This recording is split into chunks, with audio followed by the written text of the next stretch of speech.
Hello everyone, നമ്മളിന്ന് discuss ചെയ്യുന്നത് LBS വഴി നഴ്സിംഗ് പാരാമെഡിക്കൽ കോഴ്സുകളിലേക്ക് അപ്ലൈ ചെയ്യുന്ന സമയത്ത് നമ്മൾ എന്തെല്ലാം ഡോക്യുമെന്റ്സ് അപ്ലോഡ് ചെയ്ത് കൊടുക്കേണ്ടതായിട്ടുണ്ട്, എന്തെല്ലാം നമ്മൾ നേരത്തെ റെഡിയാക്കി വെക്കണം എന്നുള്ള കാര്യമാണ്.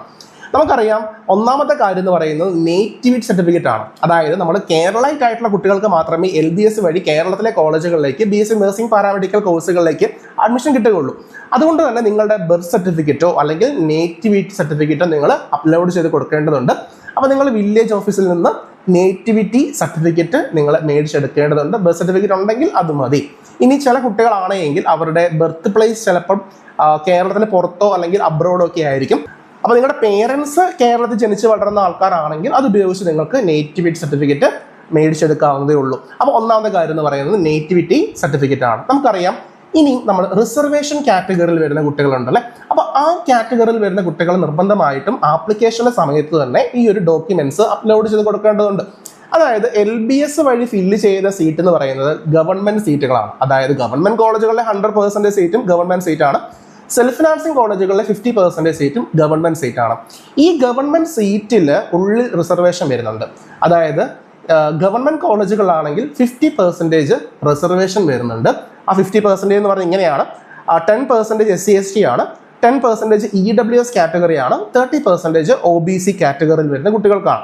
ഇനി നമ്മൾ സെൽഫ് ഫിനാൻസിങ് കോളേജുകളുടെ കേസ് പറയുമ്പോഴത്തേനും സെൽഫ് ഫിനാൻസിങ് കോളേജിലെ ഗവൺമെന്റ് സീറ്റുകളിൽ 40% സീറ്റ് മാത്രമേ റിസർവേഷൻ ആയിട്ടുള്ളൂ. അതായത് 10% സീറ്റ് SC/ST കാറ്റഗറിയിലെ കുട്ടികൾക്കും 30% സീറ്റ് OBC കാറ്റഗറിയിലെ കുട്ടികൾക്കുമാണ്. അവിടെ EWS റിസർവേഷൻ ഇല്ല. ഇനി നമുക്കറിയാം, ചെറിയ percentage ex serviceman, sports quota, NCC ഇങ്ങനെയുള്ള അല്ലെങ്കിൽ ഭിന്നശേഷി സംവരണം, ഇതൊക്കെ നമ്മുടെ ഇത് വരുന്നുണ്ട്. അതായത് പെർസെൻറ്റേജ് ആയിട്ട് ഞാൻ പറയുന്നില്ലെന്നേ ഉള്ളൂ, ഇതെല്ലാം ഇതിനുള്ളിൽ ഉൾക്കൊള്ളിക്കുന്നുണ്ട്. ഇവരൊക്കെ ഡോക്യുമെന്റ്സ് അപ്ലോഡ് ചെയ്ത് കൊടുക്കേണ്ടതായിട്ടുണ്ട്. ഒന്നാമത്തെ കാര്യം നമുക്ക് പറയാം, SC/ST കാറ്റഗറിയിൽ വരുന്ന കുട്ടികളാണെങ്കിൽ അവർ തഹസിൽദാറുടെ കയ്യിൽ നിന്ന് കിട്ടുന്ന കമ്മ്യൂണിറ്റി സർട്ടിഫിക്കറ്റ് ആണ് അപ്ലോഡ് ചെയ്ത് കൊടുക്കേണ്ടത്. രണ്ടാമത് OBC കാറ്റഗറിയിൽ വരുന്ന കുട്ടികളാണെങ്കിൽ അവർ നോൺ ക്രീമി ലെയർ സർട്ടിഫിക്കറ്റ് ആണ് അപ്ലോഡ് ചെയ്ത് കൊടുക്കേണ്ടത്. പ്രത്യേക ഒരു കാര്യം ശ്രദ്ധിക്കുക, ഈ നോൺ ക്രീമി ലെയർ സർട്ടിഫിക്കറ്റ് എന്ന് പറയുമ്പോൾ അത് സ്റ്റേറ്റ് പർപ്പസിനുള്ളതുമുണ്ട്, സെൻട്രൽ എഡ്യൂക്കേഷൻ പർപ്പസിനുള്ളതുമുണ്ട്.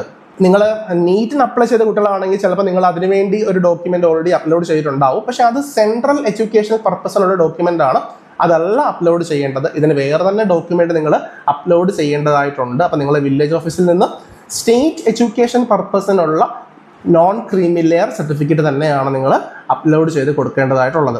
ഇനി അതേപോലെ തന്നെ EWS കാറ്റഗറിയിൽ വരുന്ന കുട്ടികളാണെങ്കിലും ഈ സെയിം കേസ് തന്നെയാണ്. അവരും സെൻട്രൽ എഡ്യൂക്കേഷൻ പർപ്പസിന് വേണ്ടി ഉപയോഗിച്ചിട്ടുള്ള EWS സർട്ടിഫിക്കറ്റ് പോരാ, സ്റ്റേറ്റ് എഡ്യൂക്കേഷൻ പർപ്പസിന് വേണ്ടി തന്നെയുള്ള EWS സർട്ടിഫിക്കറ്റ് ആണ് നിങ്ങൾ അപ്ലോഡ് ചെയ്ത് കൊടുക്കേണ്ടത്. അതിന് വേണ്ടിയിട്ട് നിങ്ങൾ വില്ലേജ് ഓഫീസിൽ നിന്ന് ആ രീതിയിലുള്ള EWS സർട്ടിഫിക്കറ്റ് തന്നെ നിങ്ങൾ മേടിച്ച് അപ്ലോഡ് ചെയ്ത് കൊടുക്കേണ്ടതായിട്ടുണ്ട്. രണ്ടിൻ്റെയും രീതിയും വ്യത്യാസമുണ്ട്, അറിയാമല്ലോ, EWS കാറ്റഗറിയിൽ വരുന്ന കുട്ടികൾക്ക്. അടുത്തൊരു കേസ് എന്ന് പറയുന്നത് നമുക്കറിയാം, മൈനോറിറ്റി സീറ്റാണ്.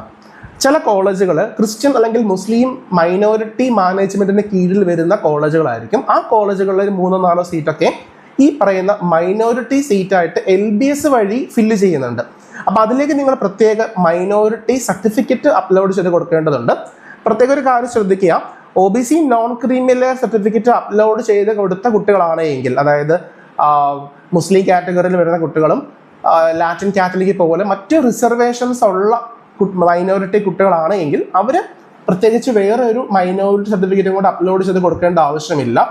എന്നാൽ റിസർവേഷൻസ് ഇല്ലാത്ത മറ്റ് ക്രിസ്ത്യൻ കുട്ടികൾ അവർ പ്രത്യേക മൈനോറിറ്റി സർട്ടിഫിക്കറ്റ് അപ്ലോഡ് ചെയ്ത് കൊടുക്കേണ്ടതുണ്ട്.